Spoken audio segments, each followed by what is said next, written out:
Okay, so is this a jerk move or a power move? Imagine you get to the airport with about 20 minutes before your flight and you want to get a cup of coffee, but there's 40 people in the Starbucks line. You go to the third person that's about to order and you offer to buy her drink as long as she does your order. So pretty much giving her your card and telling her to do both orders. On one hand, you're getting your coffee and you're skipping the line. On the other hand, you have 39 people behind her that are probably pissed off. Maybe it's because I have credit cards, but I'd rather just go to the lounge. There's definitely been times where Mandy and I go to the Delta Sky Club for probably less than 5 minutes to get a cup or two of coffee, to use the restroom, get a few croissants and maybe a plate or two of food, and then get out of there. What's up guys, it's Sebastian. Today we're going to look at some changes to American Express cards that might end up having some long-term butterfly effecty ramifications. Towards the end, we'll look into the crystal ball and see which cards are most likely to get updates. Big favor before we dive into all of this is to give this a thumbs up given the algorithm and kind of the monster it is, and if you are someone new here, consider subscribing. Marriott announced a pretty interesting makeover for two of their business cards.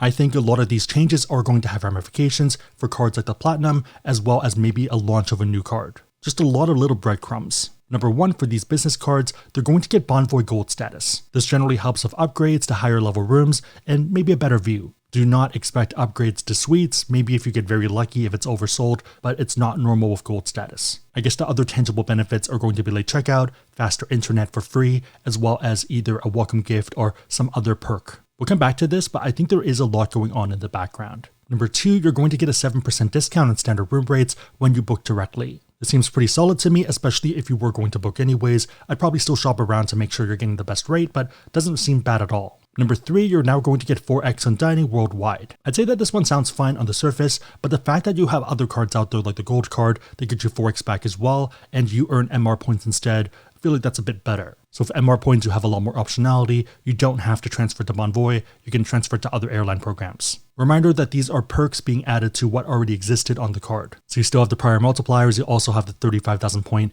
FNC, the free night certificate that you get for every anniversary of holding the card. To me, this seems like a pretty obvious move, especially as they inch up towards the Hilton side, so the Hilton Surpass and the Aspire. Of the perks, I would say the 7% discount on standard room rates is the most interesting one to me, but even then, I'd still want to shop around and check the rates. So for example, I've seen some people say that the AAA rate is a lot better, but in the past 2 years, I haven't really noticed that to be the case. Your mileage may vary depending on where you're going. On a side note, if you do want to learn more about American Express cards and you want to support the channel, we do have links on the website, AskSebby.com, and down below in the description box. Make sure the links are competitive, but otherwise it's a huge way to support the channel, so thank you guys in advance. Okay, so how does this tie into the Platinum card? One of the core marketing messages of the Platinum is that you get premium hotel status. So right now it's Bonvoy Gold and Hilton Gold. If you see a lot of normal cards giving the status, and also people who have the Chase Sapphire Reserve getting the same status, it just doesn't really feel right for Platinum card holders. They're probably going to be pissed off. If anything, I feel like this gives American Express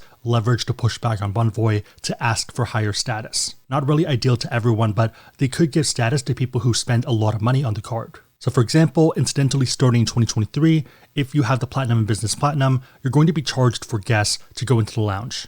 You can qualify for complimentary guest access for up to 2 guests if you spend $75,000 per year, and that's on the Platinum card. So even if Marriott doesn't want to give status for everyone, they could give it to some people. In fact, they already do this right now on the current flagship, the Bonvoy Brilliance. If you spend $75,000 in the calendar year, you get Platinum status. The other side of it that we've talked about in other videos is that Bonvoy might end up launching an ultra premium card. So if that's the case, I don't think you can have the same status. If I was paying $700 or $900 in annual fees, I wouldn't want the same status as someone paying a $125 annual fee. So the fact that they gave gold status to business card holders means that that's kind of the floor now. I think they have to elevate it. Either way, fingers crossed that we'll see some pretty major changes in the travel card space in the upcoming months. And for someone that travels, then you're going to like today's sponsor, Anchor. One of the reasons why I'm super excited to work with them is because I've been using their products for years. Introducing GAN Prime, Anchor's best multi-device fast charging lineup. I'd say the packaging is pretty awesome because it's minimalistic, pretty much what you need to protect the devices. GAN Prime is a higher power capacity fast charger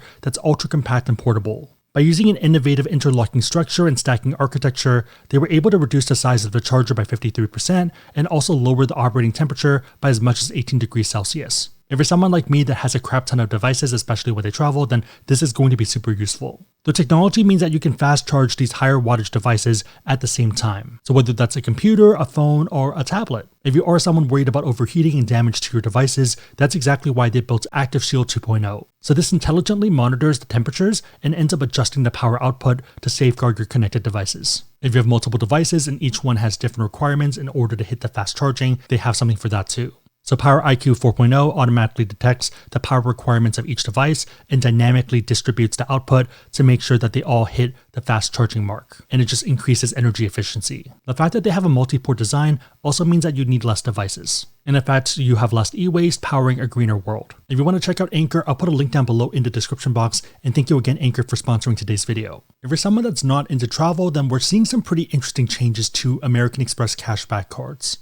I'd say that the Blue Cash Everyday and Blue Cash Preferred, BCE and BCP, are the Captain Americas of the credit card world. So something that made a ton of sense back then given its position, but in today's world, it feels frozen in time. Apparently not anymore though. We're seeing some pretty major changes to both cards, not on the scale of the platinum and the gold changes, but still pretty substantial given what they were. Back in the day, the main draw of the BCE was that it earned 3% back at US supermarkets on up to $6,000 in spend per year, and then after that it was 1%. It's still there, don't worry about that, but there's two new categories. You're going to get 3% back at US gas stations on up to $6,000 in spend per year. You're very similarly going to get 3% back on US online retail purchases on up to $6,000 per year. So pretty much 3% for each of those categories on up to $6,000 per year. And I think they're separate buckets. Reading through everything, it doesn't sound like it's combined. For a lot of other cards, they'll tell you very nice categories, but then they'll lump them all together. Not the case here. So US grocery stores and US gas stations are pretty straightforward. The last one's pretty interesting. So digging through the terms, in order to earn additional rewards for online retail purchases, the purchases must be made on their website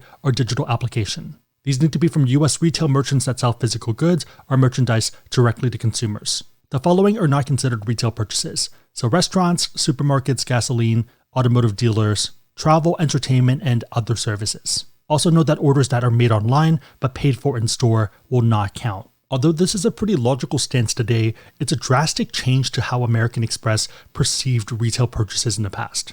The BCE in the past, and I guess until October 31st, considers retail as giant department stores. So things like Bloomingdale's, JCPenney, Macy's, Neiman Marcus, and Saks. When people were asked, which of these products do you mostly buy or order online rather than offline, 36% of people said clothing.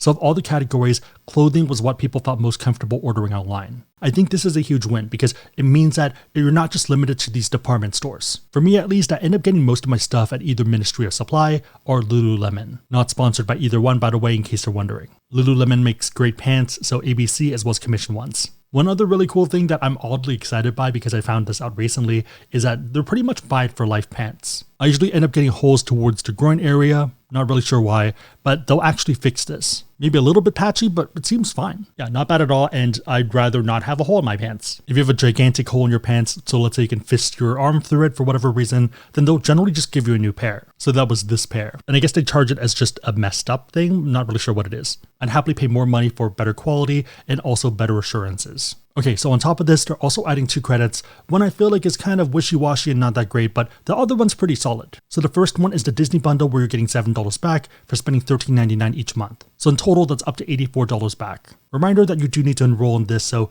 make sure to click that button on their site. Basically 50% off, which feels pretty good if you are someone who wants this bundle. If not, then it doesn't really hurt. This is a no annual fee card anyways. A lot of people like to complain because I think that's the easier thing to do, but if you look at this card by itself, it's not hurting you. The other credit is up to $180 for Home Chef, so $15 per month in statement credits. You can play around with their site, and I think you can stack on other promos, but it's about $10 per order. So $10 per meal, and then the idea is that you have 2 meals. Shipping for a weekly order is about $10 to $15 depending on the size of it. And in fact, the cheapest order is about $50 and you're getting 4 meals. So minus 15, you're getting 4 meals for $35, which isn't too bad. It's less than $10 a meal, but I feel like the fact that you're still cooking and stuff, maybe it's not worth it. So for me, it tends to be an excuse to try out a recipe that I otherwise wouldn't try. Either it sucks and I hate it and I know better, or it's something that I end up liking and try to find elsewhere. If you're interested, I'll put a referral link down below and I'll probably give it a try as well. Also, there is a new card design for the Blue Cash Everyday. I think the old card looked a little bit better, the see-through card. This one's fine though. Nothing to write home about and it's just a boring design. The Blue Cash Preferred is also in a pretty weird spot because it's getting a sneak little update, but we're not seeing the big grand unveiling yet. So if you go into the terms and conditions, you're going to see the same $7 back for the Disney bundle. Exactly the same as the Blue Cash Everyday. The fact that we're not seeing this on the main landing page for the card though, makes me think they're still either trying to do updates on the back end or figure out what other partners to partner with. So for this one, Home Chef is not listed. Maybe they're looking for a different one or they're trying to negotiate a better rate. I feel like they're in an interesting spot too because they're in a position to pick winners. They're kind of like a marketing firm where they can pick the sponsors. Speaking of cards that are likely to get an upgrade, number one, obviously the BCP. The fact that there is already a change in the back end just makes sense for there to be a bit more substance. Number two is going to be the ED, the Everyday. I feel like this is a card that hasn't been updated since I started YouTube, and that's been more than 4 years. It's a fine card by all means, but it's not great. So a lot of people have ED and it's just not doing anything. It's not doing what they wanted to do. In the past, it was fine, but given the current landscape, it just doesn't stand up to the competition. In a lot of ways, I think they're going to copy the BCE playbook and just add in other categories that make sense. 2x back for those isn't too bad at all. Let's keep it simple and add in gas and shopping. Number 3 is the Everyday Preferred, the EDP, which falls into the same zone. In the past, it was fine-ish, but now that you have cards that are focused on grocery stores, it's just not doing it. If I were American Express, I think I would turn this into the non-traveler's version of the gold card. So if you think about the gold card, people love it. The main complaint is that, well, not everyone can use all the credits. It's kind of annoying. Not everyone wants to take Uber. I get that. That's pretty much my cousins and my mom and other people who live in more suburban places. So what if we take the categories that people don't care about and instead we do US supermarkets and also gas and online shopping? Let's say we do 3 or 4x back on those, $250 annual fee, add in a ton of credits for stuff like streaming and maybe food ordering, and you're good to go. American Express still wins because they can market this as them hearing feedback from you guys and saying, hey, we want to launch a card that makes sense for you. For them, they want you to have both cards. They want you to have the gold and the Everyday Preferred, or this theoretical card. So they pretty much want a bit of overlap, but they don't want too much overlap. That way you're kind of in this weird position where you would want both of them. As you would expect, gas is a pretty interesting category for issuers right now given the prices at the pump. Even though it's dropped a little bit, I feel like it's still in the conversation. Either way, I think there's a chessboard being set up in the back end, and the issuers are going to have an interesting fight this fall. It should be fun for us as spectators and people considering getting cards. On a note of getting cards, if you do want to learn more about American Express cards and you want to support the channel, we do have links on the website, AskSebby.com. If you made it to this point in the video, then leave an energy emoji down below in the comments, so the little green bar, and I'll try to heart it and also respond. My question for you is, what are your thoughts on the Bun for Business side and how that might affect the Platinum card? Also, what are your thoughts on the Blue Cash Everyday and these potential cards that might come up? Let me know and everyone else know in the comments down below. Big favor, give this a thumbs up, consider subscribing, but otherwise, hope you guys liked it. See you guys next time.